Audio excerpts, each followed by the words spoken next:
Hello friends, I hope you all are doing good. My name is Ashpreet and today I'm going to teach you about junction diode application. देखिए, हमने last video में पढ़ा था about junction diode. वो क्या था? It was a combination of P type and N type semiconductor having two terminals, जिसको हम कनेक्ट कर सकते थे with a battery in two modes, forward biasing mode and reverse biasing mode. आज हम इस जंक्शन डायोड की एप्लीकेशन पढ़ेंगे.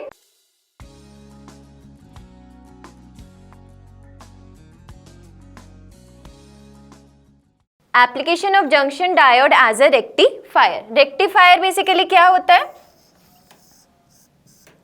देखिए, rectifier is a device which is used for converting alternating current और वोल्टेज इनटू डायरेक्ट करंट और voltage. इसके लिए आपको पहले ऑल्टरनेटिंग करंट या वोल्टेज पता होनी चाहिए. मैंने आपको चैप्टर 6 में पढ़ा रखा है. ऑल्टरनेटिंग करंट या वोल्टेज क्या होता है? जो टाइम के साथ वेरी करता है. सपोज हमारे पास कोई वोल्टेज का फंक्शन है 5 sin ओमेगा टी.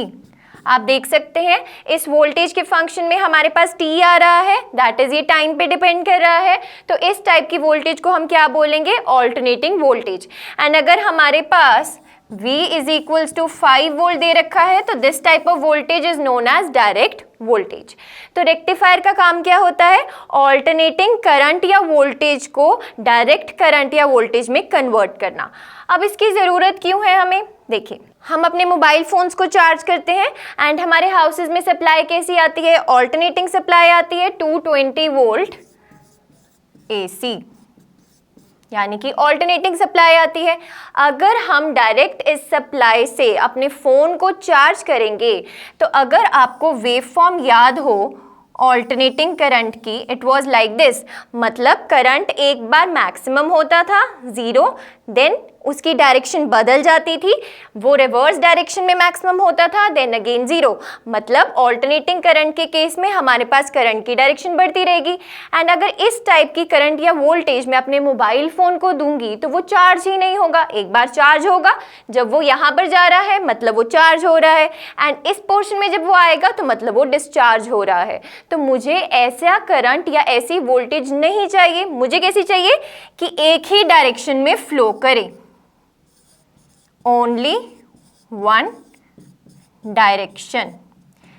तो ये मैनुअली पॉसिबल नहीं है कि हम बार बार स्विच ऑफ स्विच ऑन करें. नहीं, इसके लिए क्या किया गया? एक डिवाइस बनाया गया which is known as rectifier. And rectifier को हम बिल्ड कर सकते हैं यूजिंग पीएन जंक्शन डायोड, जो कि हमने लास्ट वीडियो में पढ़ा था. It was like this PN junction diode. So using this PN junction diode, we can build a rectifier which can convert alternating current or voltage into direct current or voltage. दो type के rectifiers हम study करने वाले हैं आज.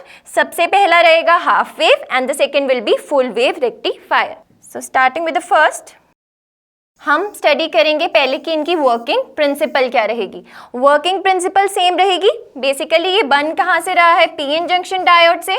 तो हमने last video में पढ़ा था दैट पीएन जंक्शन डायोड को अगर हम फॉरवर्ड बायस करते हैं, कैसा बायस करते हैं? Forward bias.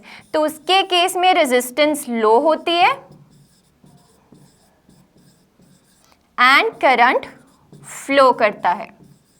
तो इसी प्रिंसिपल पे काम करने वाला है हमारे पास rectifier. That the resistance of a PN junction becomes low when forward bias and becomes high when reverse bias. Reverse bias के केस में आपको याद है कि जो करंट होता था वो सिर्फ माइनॉरिटी चार्ज कैरियर की वजह से होता था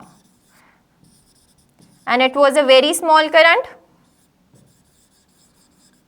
एंड हम ओवरऑल क्या बोलते थे कि इसके केस में जो रेजिस्टेंस की वैल्यू होती है वो बहुत हाई हो जाती है. तो इसी प्रिंसिपल पे हमारा रेक्टिफायर काम करेगा.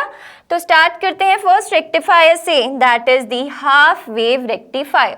हाफ वेव रेक्टिफायर क्या होता है? If an alternating voltage is applied across a diode in series with the load, a pulsating voltage will appear across the load only during the half cycle of an AC input. इसका मतलब क्या है कि अगर हम कोई alternating voltage apply कर रहे हैं किसी कॉम्बिनेशन को, that is a diode which is connected with the series resistor तो इस टाइम पर क्या होगा हमारे पास, आउटपुट वोल्टेज क्या आएगी, सिर्फ और सिर्फ उन केसेस के लिए आएगी जब हमारे पास ये डायोड क्या हो जाए, फॉरवर्ड बायस हो जाए। क्या हो जाए, फॉरवर्ड बायस। देखिए, only during the half cycles of an AC input during which the diode is forward bias and such rectifier circuit is called half wave rectifier। जब हम ऐसे इनपुट देंगे इस डायोड को एंड जिस केस में हमारा डायोड फॉरवर्ड बायस हो जाएगा उसी केस में हमें आउटपुट में वैल्यू मिलेगी, एंड अगर हमारा डायोड रिवर्स बायस होगा तो उसकी कंडीशन में हमें आउटपुट में कोई वैल्यू नहीं मिलेगी। मतलब हमारा डायोड कैसे काम करेगा, एज एन आइडियल डायोड। हम कंसिडर नहीं करेंगे अगर रिवर्स बायस के केस में थोड़ा बहुत करंट आ भी रहा था, इस कंडीशन में हम उसको कंसिडर नहीं करेंगे। हम आइडियल मानकर चलेंगे कि अगर वो फॉरवर्ड बायस है तो वो फुली कंडक्ट करेगा, एंड अगर वो रिवर्स बायस है तो वो बिल्कुल कंडक्ट नहीं करेगा। अब सर्किट डायग्राम देखते हैं इसका। देखिए, इसका सर्किट डायग्राम कुछ ऐसा दिखेगा। It consists of a transformer, a diode and a load resistor RL। अब ट्रांसफॉर्मर की वर्किंग मैंने आपको डिटेल में पढ़ा रखी है। दो टाइप के ट्रांसफॉर्मर्स होते थे, step down and step up, right. यहाँ पर जो ट्रांसफॉर्मर यूज किया गया है, it is a step down transformer. It is a step down transformer. Step down transformer क्या करता था, अगर यहाँ से AC सप्लाई 220 वोल्ट है तो इसको ये स्टेप डाउन कर कर ले आता था approximately in the range of 15 to 20 volt. And ये वोल्टेज कैसी है, अब हमारे पास AC वोल्टेज है। This is an alternating voltage. अब ये ऑल्टरनेटिंग वोल्टेज जाएगी डायोड के पास, एंड जब हमारे पास इस वोल्टेज का पॉजिटिव हाफ साइकिल होगा, यानी कि ये साइकिल, उस टाइम पे आप देख सकते हैं पॉजिटिव टू नेगेटिव, मतलब ये A टर्मिनल क्या बन जाएगा, पॉजिटिव, एंड ये B टर्मिनल क्या बन जाएगा, नेगेटिव। एंड आप देख सकते हैं जब ये पॉजिटिव डायोड की P साइड पर जा रहा है, मतलब हमने डायोड को कर दिया फॉरवर्ड बायस। फॉरवर्ड बायस के केस में क्या होता था, P side was connected to the higher potential terminal, that is positive terminal, and N side of a diode is connected to a negative terminal, that is a lower potential terminal. तो इस condition में क्या होगा, हमारे पास जब first half cycle जा रहा है तो हमारा डायोड फॉरवर्ड बायस हो जाएगा, एंड जब वो फॉरवर्ड बायस होगा तो उसके केस में हमें आउटपुट मिलेगी like this.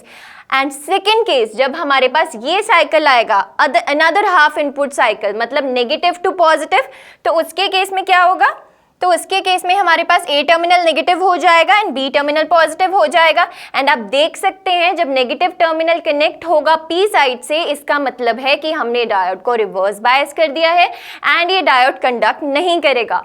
So for negative half cycle हमें यहाँ पर कोई भी आउटपुट नहीं मिलेगा। हमें कब आउटपुट मिलेगा, सिर्फ और सिर्फ पॉजिटिव हाफ के लिए। अब इसकी वेव फॉर्म्स देखते हैं, इनपुट एंड आउटपुट की कैसी रहेंगी। देखिए, half wave rectifier wave forms. Initially हमारे पास इनपुट कुछ इस तरह की थी।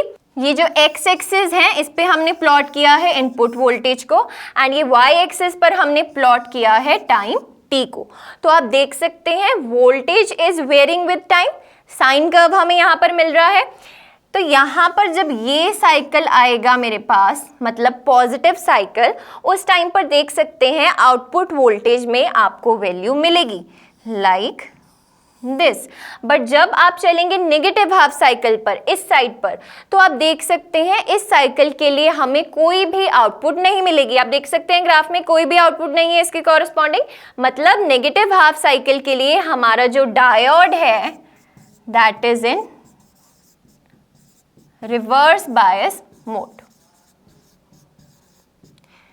एंड रिवर्स बायस मोड के केस में हमारे पास रेजिस्टेंस क्या हो जाती है, बहुत हाई हो जाती है, एंड हम बोलते हैं कि कोई करंट फ्लो नहीं करेगा, एंड कॉरस्पॉन्डिंगली हमें लोड रेजिस्टर के अक्रॉस कोई भी वोल्टेज नहीं मिलेगी, that is output voltage will be zero. And similarly जब अगला पॉजिटिव हाफ साइकिल आएगा तो हमें यहाँ पर आउटपुट में वोल्टेज मिलेगी, एंड जब अगला नेगेटिव हाफ साइकिल आएगा तो हमें कोई वोल्टेज नहीं मिलेगी। तो similarly if we move on, तो हमारे पास क्या कंक्लूजन निकला, दैट कि जब भी हम पॉजिटिव हाफ साइकिल की बात करें तो हमेशा आउटपुट में हमें वोल्टेज मिलेगी because diode will be in forward bias mode, and जब हम नेगेटिव हाफ साइकिल की बात करें तो हमें वोल्टेज नहीं मिलेगी आउटपुट में because the diode is in reverse bias mode. इसको अब लिखेंगे कैसे आप एग्जाम में, देखिए, आप हेडिंग डालेंगे working of half wave rectifier, you will be writing as case 1, then during the positive half cycle of an input AC voltage the PN junction is forward bias and hence the resistance of a PN junction diode becomes low.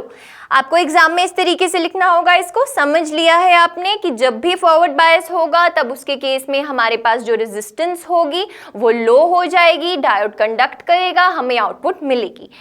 Then hence current flows in the circuit and we get output across the load resistance RL. Moving on to the case 2. Case 2 आप लिखेंगे like this. During the negative half cycle of an input AC voltage, the PN junction is reverse bias and hence the resistance of a PN junction diode becomes high. Reverse bias के case में हमेशा हमारे पास resistance क्या हो जाती है? High. Hence no current flows in the circuit and we do not get any output across the load resistance RL. इस condition में हमारे पास क्या होगा? कोई भी करंट फ्लो नहीं करेगा and we do not get any output across the load resistance RL. So this was the working of half wave rectifier. हमारे पास exactly conclusion क्या निकला? That output voltage is still varying, that is pulsating DC, but is restricted to one direction and is said to be rectified. इसका क्या मतलब है? देखिए, ये हमारे पास अगर इनपुट थी तो आउटपुट हमारे पास कुछ इस तरीके से आ रही है. अभी भी आप इसको प्रॉपर डीसी नहीं बोल सकते, बिकॉज अगर प्रॉपर डीसी होती तो हमारे पास ग्राफ कैसे बनता? लाइक दिस, स्ट्रेट लाइन बनता, प्रॉपर एक ही वैल्यू होती. सपोज अगर ये 5 वोल्ट है तो हम इस केस में बोलते कि ये प्रॉपर डीसी है, बट हमें कैसी वेवफॉर्म मिल रही है? Like this, and this type of DC is known as pulsating DC. इसको पल्सेटिंग डीसी क्यों बोल रहे हैं? Because this is proper AC, right? This is alternating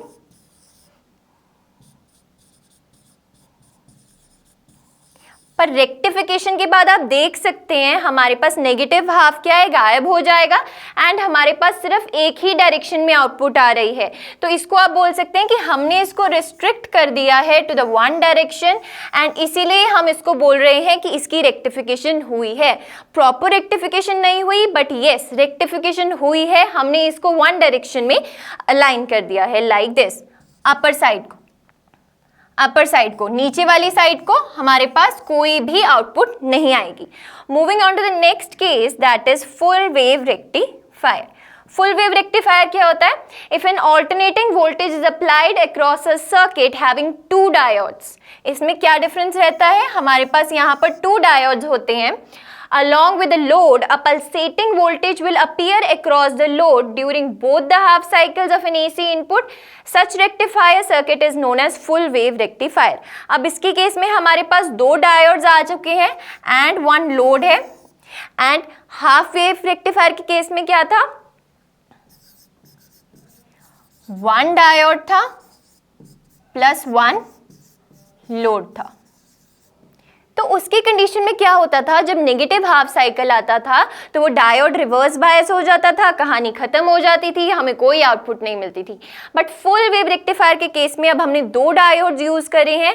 positive half cycle के लिए एक डायोड फॉरवर्ड बायस रहेगा एंड नेगेटिव हाफ साइकिल के लिए दूसरा डायोड फॉरवर्ड बायस रहेगा. इसका मतलब क्या है कि हमें दोनों साइकिल्स में कंडक्शन मिलेगी. बिकॉज जब पॉजिटिव हाफ साइकिल आएगा उसके केस में भी हमारे पास एक डायोड फॉरवर्ड बायस रह रहा है तो हमें आउटपुट वोल्टेज मिलेगी. एंड अगर नेगेटिव हाफ साइकिल आएगा तो उसमें जो दूसरा डायोड हम लगाएंगे वो फॉरवर्ड बायस रहेगा तो उसकी कंडीशन में भी हमें आउटपुट वोल्टेज मिलेगी. तो यही फर्क रहेगा हमारे पास full wave and half wave rectifier का. इसका सर्किट देखते हैं. देखिए, इसके सर्किट में हमारे पास 2 डायोड्स लगे हैं. This is diode 1 and this is diode 2. देख सकते हैं इसमें भी ट्रांसफॉर्मर लगा हुआ है and this type of transformer is also step down transformer. सबसे पहले हम कंसिडर करते हैं जब हमारे पास AC इनपुट है लाइक दिस, मतलब हम जा रहे हैं फ्रॉम पॉजिटिव टू नेगेटिव. तो ये टर्मिनल क्या हुआ? पॉजिटिव एंड ये टर्मिनल क्या हुआ? नेगेटिव.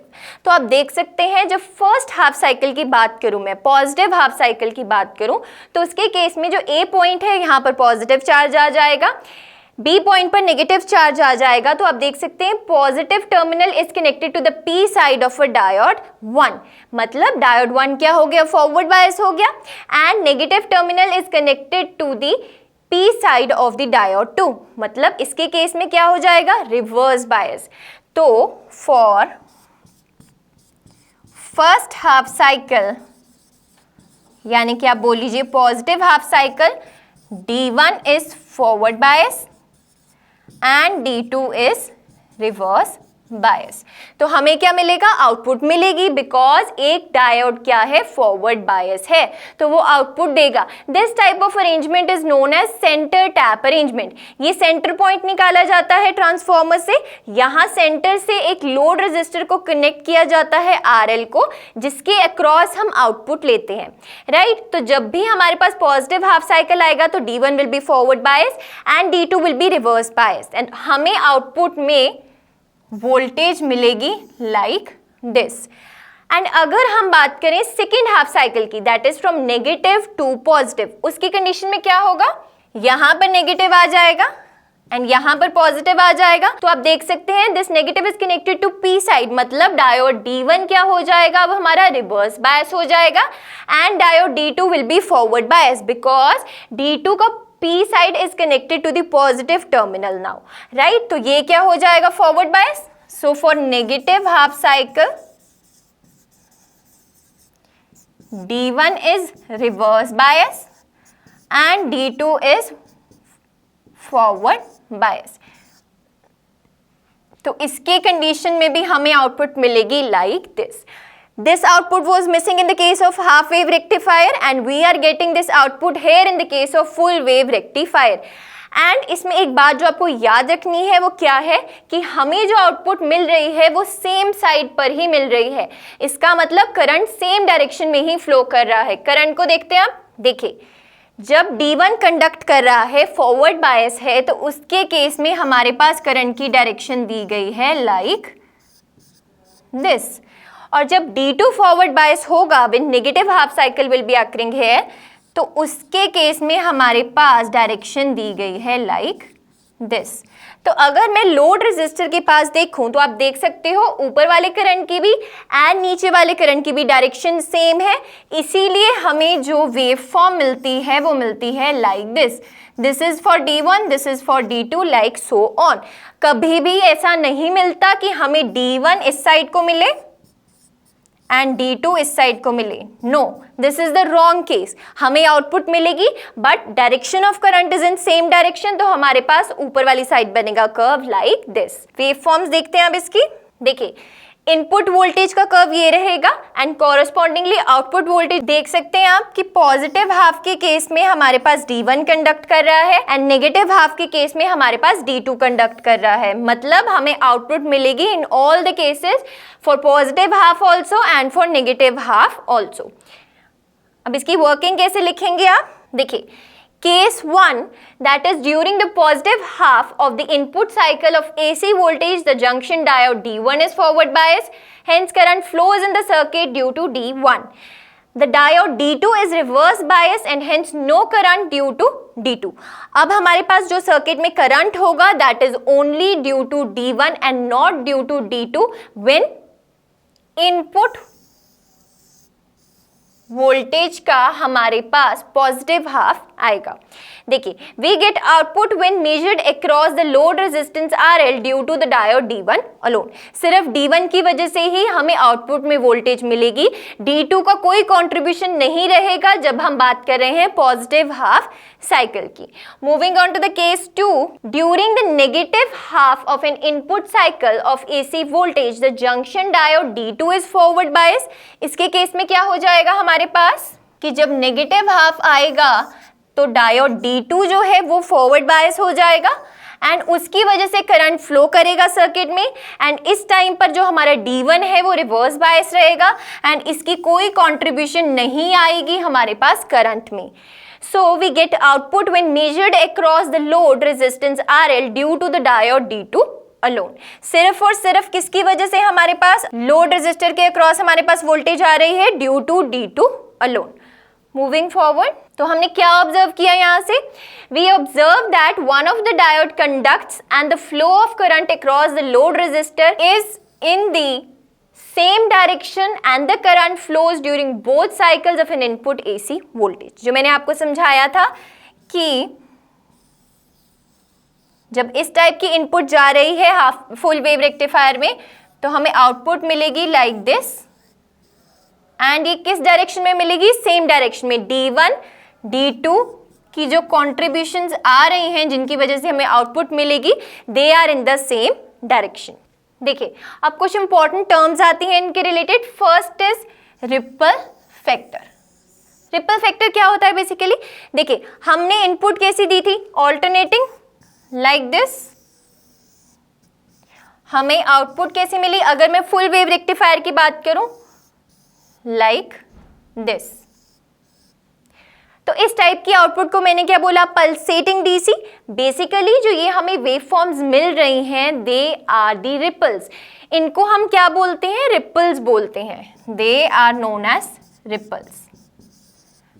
एक्चुअल में we don't want these ripples. हमें कैसी वेव फॉर्म चाहिए थी? हमें चाहिए थी प्रॉपर डीसी लाइक दिस। तो अगर हमें रिपल फैक्टर देखना हो, ripple factor of a rectifier, तो वो हम कैसे निकालेंगे? Value of AC component upon value of DC component.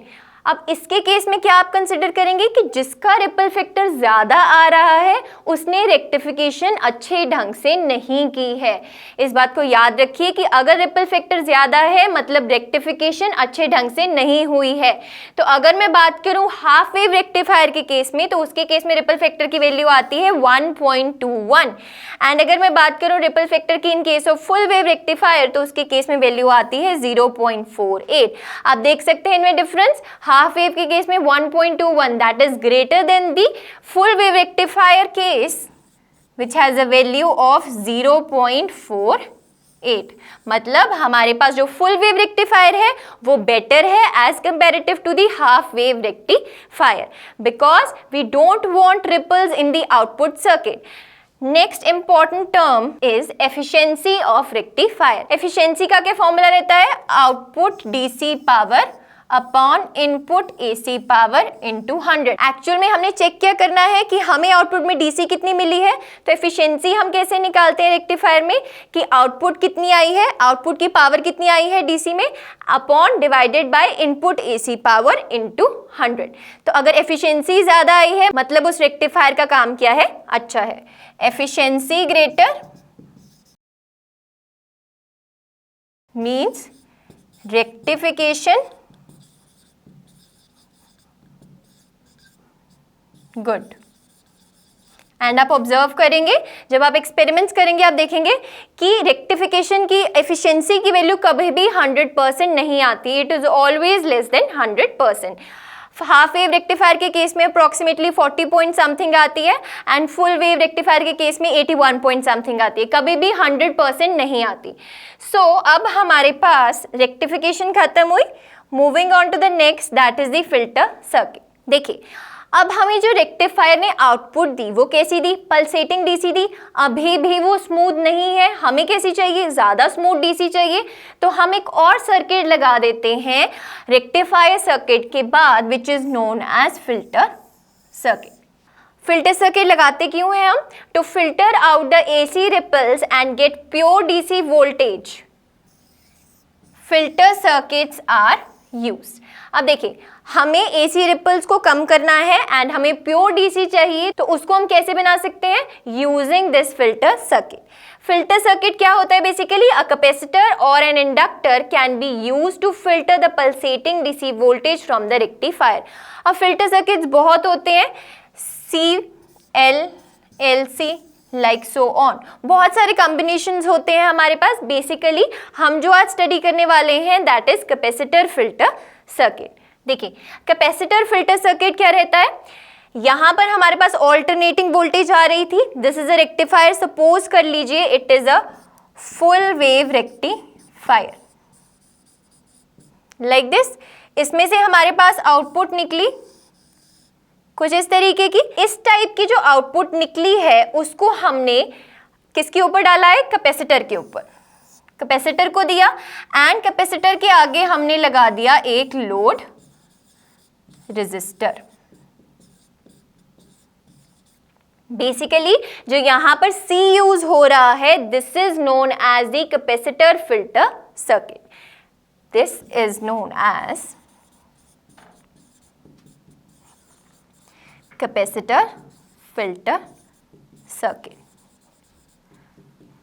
ये क्यों यूज किया जाता है? रिपल्स को कम करने के लिए। जो यहाँ पर रिपल्स आ रहे हैं आउटपुट वोल्टेज में, जो कि रेक्टिफायर ने दी है, इस रिपल्स को कम करने के लिए हमने यूज किया है कैपेसिटर फिल्टर सर्किट। अब देखते हैं कि ये काम कैसे करता है। चलिए देखिए, capacitor when placed across a rectifier gets charge and store the charge energy during the conduction period। जब हमारे पास इस टाइप की वेव फॉर्म कैपेसिटर के अक्रॉस हमने डाली है, तो उस टाइम पर क्या होगा? जब हमारे पास ये वेव फॉर्म इंक्रीज कर रही है, उस टाइम पर ये कैपेसिटर क्या हो जाएगा? चार्ज होना स्टार्ट हो जाएगा। लाइक दिस, चार्ज होना स्टार्ट हो जाएगा, अपने अंदर ये एनर्जी स्टोर कर लेगा। हमने पढ़ रखा है capacitor stores in itself the electric energy. किस टाइप की एनर्जी को स्टोर करता है ये? Electric energy, right. तो जब ये चार्ज होगा, ये अपने अंदर इलेक्ट्रिक एनर्जी को स्टोर कर लेगा। उसके बाद क्या होगा? When the rectifier is not conducting, मतलब आप देख सकते हैं यहाँ पर 0 आ गया, हमारे पास 0 पॉइंट आ गया, मतलब रेक्टिफायर यहाँ पर कंडक्ट नहीं कर रहा। तो उस टाइम पर क्या होगा कि जो हमारे पास आउटपुट वेव फॉर्म होगी, अगर ये ऐसे स्टार्ट हुई थी तो आउटपुट वेव फॉर्म पूरी डिक्रीज नहीं करेगी। क्यों डिक्रीज नहीं करेगी? बिकॉज कैपेसिटर ने अपने अंदर एनर्जी स्टोर कर ली हुई है एंड वो इस एनर्जी का यूज करेगा एंड प्रॉपर इस कर्व को डाउन नहीं आने देगा। मतलब ये कुछ इतना फॉल करेगा, इतना डिस्चार्ज होगा, फिर से चार्ज होगा, then discharge, charge, discharge, like this. आप देख सकते हैं हमारे पास रिपल्स रिड्यूस हो गए हैं। देखिए, when the rectifier is not conducting, this energy charge by the capacitor is delivered back to the load.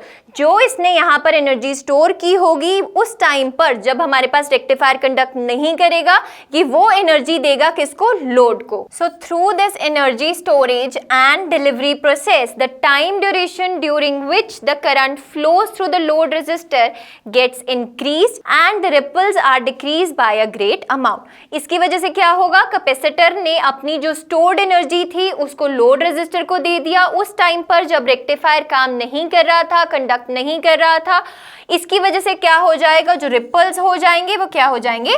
Decrease. देखिए, wave form of filter circuit, हमारे पास कुछ इस टाइप की वेव फॉर्म दिखेगी। अगर हमारे पास एसी इनपुट थी लाइक दिस, तो हमारे पास फुल वेव रेक्टिफायर के केस में वेव फॉर्म आई थी ऐसी, and capacitor filter circuit use करके हमें वेव फॉर्म मिल जाएगी लाइक दिस। आप देख सकते हैं ये प्रॉपर डिक्रीज नहीं होने दे रहा। जैसे ही नेक्स्ट इंक्रीजिंग साइकिल आएगा, ये दोबारा से चार्ज हो जाएगा एंड यहाँ पर डिस्चार्ज हो जाएगा, like so on. Charging and discharging goes on. So this will be the wave form. अब एक न्यूमेरिकल करते हैं। देखिए, in half wave rectification, what is the output frequency if the input frequency is 50 Hz? What is the output frequency of a full wave rectifier for the same input frequency? अगर हमारे पास input की frequency दी गई है 50 Hz and बोला गया है कि हाफ वेव रेक्टिफिकेशन यूज हुई है यहाँ पर, तो हमारे पास आउटपुट की जो फ्रीक्वेंसी होगी उसकी क्या वैल्यू आएगी, ये क्वेश्चन पूछा गया है। एंड सेकंड पार्ट में पूछा गया है आपसे कि अगर फुल वेव रेक्टिफिकेशन यूज करेंगे तो उस टाइम पर हमारे पास क्या फ्रीक्वेंसी आएगी आउटपुट की। इसका आंसर क्या होगा? देखिए, हाफ वेव रेक्टिफायर के केस में क्या होगा? The output voltage obtained is once in one cycle of an input voltage, hence output ripple frequency after half wave rectification is 50 hertz. जितनी हमारे पास इनपुट की फ्रीक्वेंसी थी विच वॉज 50 हर्ट्ज, सेम उतनी फ्रीक्वेंसी ही रहेगी in case of half wave rectification. And in case of full wave rectification आप देखेंगे कि इसकी फ्रीक्वेंसी डबल हो जाएगी, दैट इज 100 हर्ट्ज। बिकॉज दोनों हाफ साइकिल्स के लिए हमें वैल्यू मिल रही थी एंड इस केस में हमें सिर्फ एक हाफ साइकिल के लिए वैल्यू मिल रही थी. सो हमारे पास हाफ वेव रेक्टिफिकेशन के केस में सेम फ्रीक्वेंसी रहती है एंड फुल वेव रेक्टिफिकेशन के केस में फ्रीक्वेंसी डबल हो जाती है, दैट इज 100 हर्ट्ज. एंड इसी के साथ हमारी आज की वीडियो होती है फिनिश. हम नेक्स्ट वीडियो में पढ़ने जा रहे हैं about zener diode and its application. Till then keep revising it, stay tuned with me on this channel, that is IVIS.